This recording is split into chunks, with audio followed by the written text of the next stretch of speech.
Welcome to MSK life clinic foundation.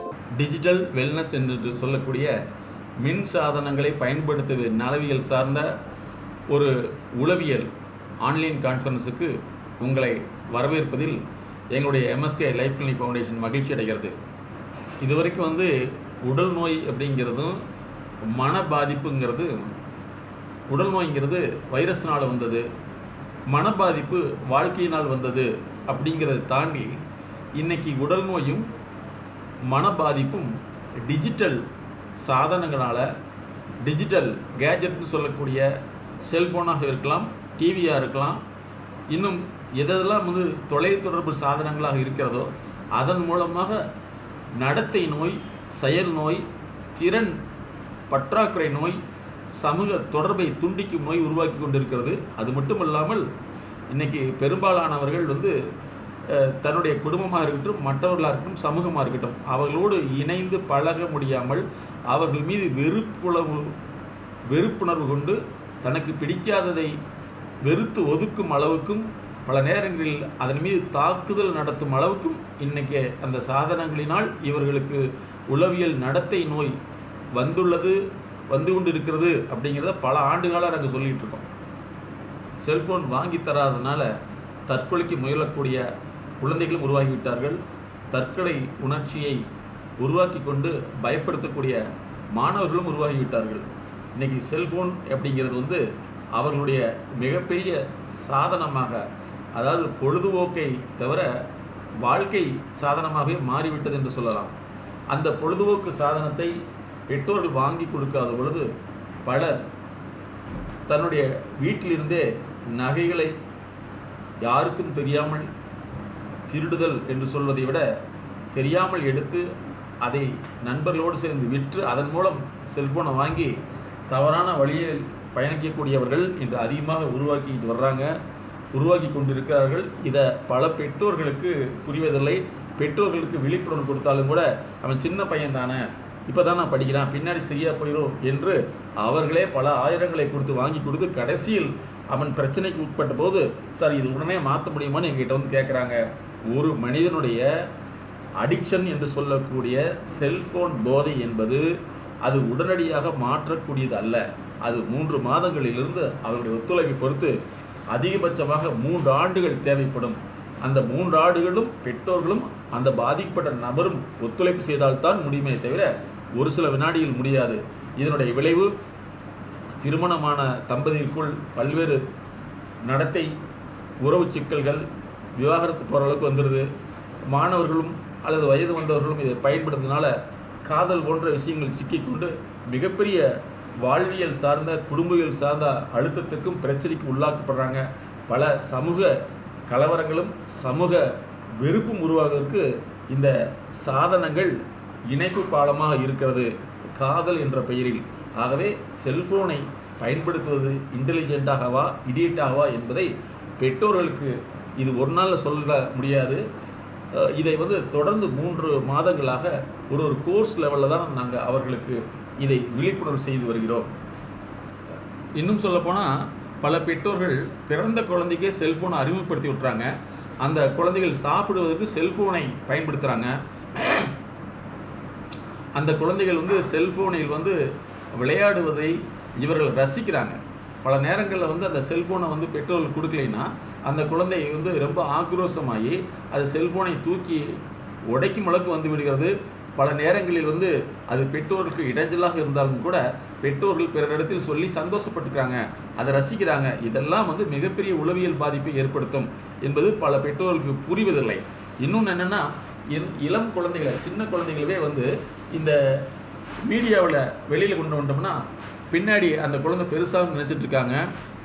அதில் இதுவரைக்கும் நாங்கள் ஒரு ஆய்வு செஞ்சதில் குழந்தை நட்சத்திரமாக திரையில் வெளிவந்தவங்க, திரையில் மிகப்பெரிய ஒரு மாற்றத்தை ஏற்படுத்தியவங்க இன்றைக்கி யாருமே வாழ்க்கையில் ஜெயிக்கவே இல்லை அப்படிங்கிறதுக்கு பல வரலாறுகளை நாங்கள் பார்த்துருக்கோம்.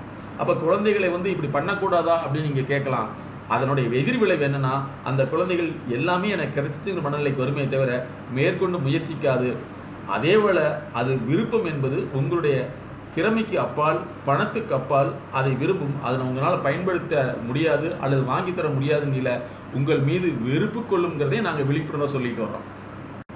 இந்த டிஜிட்டல் சாதனங்களில், டிஜிட்டல் பயன்பாட்டில் பாதிக்கப்படுறது படித்தவர்கள், படிக்காதவர்கள் அப்படிங்கிறத தாண்டி எல்லாமே ஈக்குவல் தான். ஒவ்வொரு பெற்றோரும் படித்திருக்காங்க, அதனால் அந்த குழந்தைகளுக்கு டிஜிட்டல் சாதனத்தை சரியாக பயன்படுத்துவாங்கன்னு சொல்ல வேண்டியதில்லை. அதுக்கு உதாரணம் என்னென்னா, மிகப்பெரிய பல்கலைக்கழகத்தில் ப்ரொஃபஸராக இருக்காங்க, அது 8th தான் படிக்குது. அந்த பொண்ணுக்கு அதீதமாக செல்ஃபோனை யூஸ் பண்ண வச்சு அல்லது யூஸ் பண்ணி பழக்க வச்சு அது என்ன ஆயிடுச்சுன்னா, ரொம்ப மனநிலையில் மோசமாகி மூளை பாதிப்பு ஏற்பட்ட அளவுக்கு ஆயிடுச்சு. கொண்டு போய் ஒரு ஹாஸ்பிட்டல் அட்மிட் பண்ணுறாங்க. அது சூசைட் பண்ணுறதுக்கு அட்டம் பண்ணுது. அதுக்கப்புறம் அவங்க சொல்லிட்டாங்க, இதை ஒன்றுமே பண்ண முடியாதுங்க, இதை நீங்கள் ஹோமில் விட்டு தான் பண்ண முடியுங்கிற அளவுக்கு அந்த மருத்துவர்கள் சொல்கிற அளவுக்கு ஆயிடுச்சு. பட் இவங்க 2 பேருமே பார்த்தீங்கன்னா, அந்த பொண்ணுடைய அப்பாவும் அம்மாவுமே நல்ல குவாலிஃபைடு, வெல் எஜுகேட்டட் சார். ஒரு கேஸ் ஹிஸ்ட்ரி என்னென்னா, ஐடியில் ஒர்க் பண்ணிகிட்டு இருக்குது.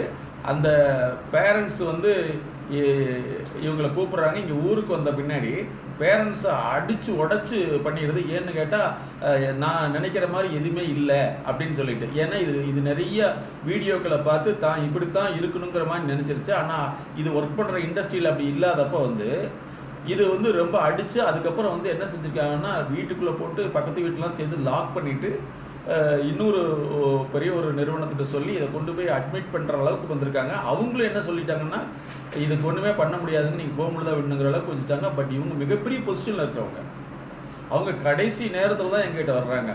சார் என்ன பண்ணணும்னு சொல்லிக்கிட்டு, சார் இது ஒன்றுமே பண்ண முடியாது, நீங்கள் ஹோம்லாம் விட்டுட்டு ஒரு 2-3 வருஷத்துக்கு பின்னாடி தான் இவங்க நார்மல் பண்ண முன்னாடி தான் கொண்டு வர முடியும்னு நாங்கள் அவங்களுக்கு இப்போதைக்கு அவங்களுக்கு ஒரு ஆறுதலை மட்டும் கொடுத்து அனுப்பிச்சிருக்கேன் சார்.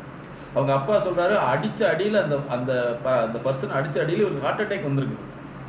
இப்போ நாங்களே வச்சுருக்கோம் சார், டிஜிட்டல் டீஅடிக்ஷனே வச்சுருக்கோம் சார். டிஜிட்டல் பேரண்டிங் தனியாக ஒரு கோர்ஸ் வச்சுருக்கோம், டிஜிட்டல் டீஅடிக்ஷன் தனியாக வச்சுருக்கோம், டிஜிட்டல் டீடாக்ஸ் தனியாக வச்சுருக்கோம், டிஜிட்டல் டயட்டிங்னு ஒரு கோர்ஸ் வச்சுருக்கோம். எல்லாமே 3 மாதம் சார்.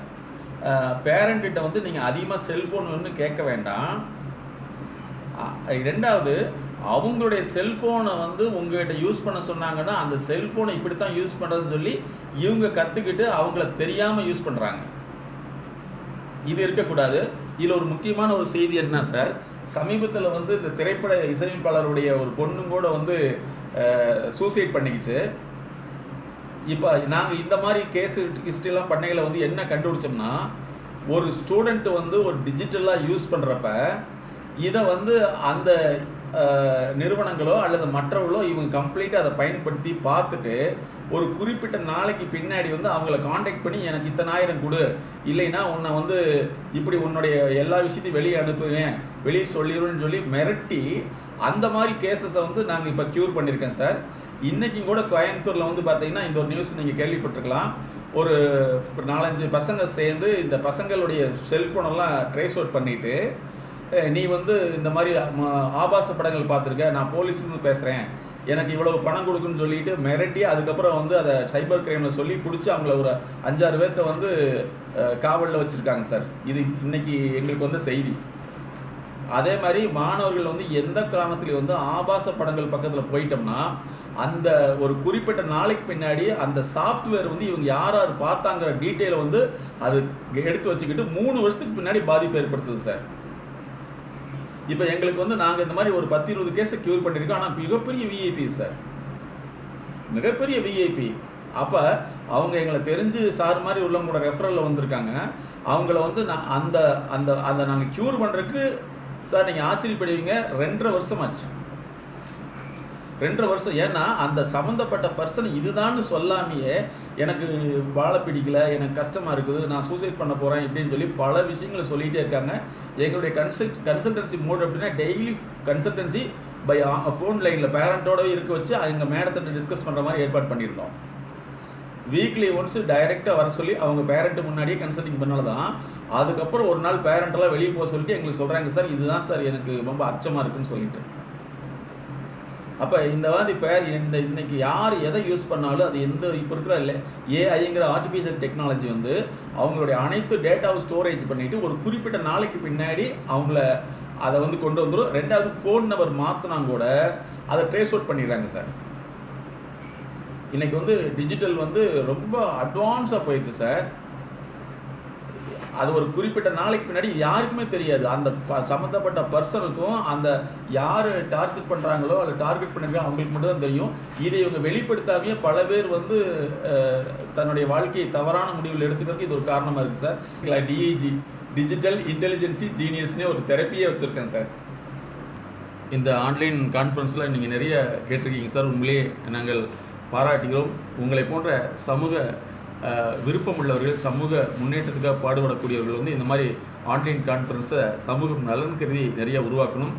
அதே மாதிரி இந்த நிகழ்வில் இன்னொரு விஷயத்தை நாங்கள் சொல்லிகிட்டு இருக்கோம். என்னன்னு சொன்னால், பெற்றோர்களே, உங்களுடைய குழந்தைகள் என்பது உங்களுடைய வளர்ப்பு குழந்தையாக இல்லாமல் சமூகத்துக்கு பயன்படக்கூடிய குழந்தையாக நீங்கள் மாற்றுங்கள். அதற்கு தேவை வாழ்வியல் ரீதியான, உளவியல் ரீதியான அணுகுமுறை. நீங்கள் குழந்தையை எப்போ தான் பெற்றுக்கொண்டிருக்கீங்க, இந்த குழந்தையை வந்து வளர வளர அது எதப்படியெல்லாம் செய்யும் என்பது உங்களுக்கு தெரியாது. பல பேர் தன்னுடைய குழந்தையை மாற்றுவதற்கு பக்கத்து வீட்டில் அட்வைஸ் கேட்டு, மற்றவங்க அட்வைஸ் கேட்டு அந்த குழந்தைகளை இவர்கள் அறியாமலே கெடுத்து விடுவார்கள். ஆகவே ஒரு மருத்துவத்துக்கு எப்படி மருத்துவ நிபுணர்களுடைய ஆலோசனை வழிகாட்டல் தேவையோ, அதே மாதிரி வாழ்வியல் சார்ந்த வாழ்வியல் முரண்பாடுகளை சமன்பாடு செய்து அவர்களை நெறிப்படுத்த, சீர்படுத்த எங்களுடைய எம்எஸ்கே லைஃப் கிளினிக் ஃபவுண்டேஷன் எப்பொழுதும் துணை நிற்கும் என்ற விழிப்புணர்வோடு மீண்டும் சந்திப்போம். Welcome to MSK life clinic foundation. சொல்ல முடியாத அழுத்த நினைவுகள், அடக்க முடியாத அழுகை, கட்டுப்படுத்த முடியாத கோபம், தாங்க முடியாத கஷ்டம், தன்னை யாரும் புரிந்து கொள்வதில்லை என்ற ஏக்கம், அதிகமான பயம், தூக்கமின்மை, உடல் சார்ந்த வலி, இன்னும் இது போன்று பல சிக்கல்களிலிருந்து விடுபட நாங்கள் உதவுகிறோம். அணுகவும். உளவியல் முதல் உதவிக்கு MSK just call 93 602 53 930. Welcome to MSK life clinic foundation. இது வாழ்வியல் மேம்பாட்டு நிறுவனம்.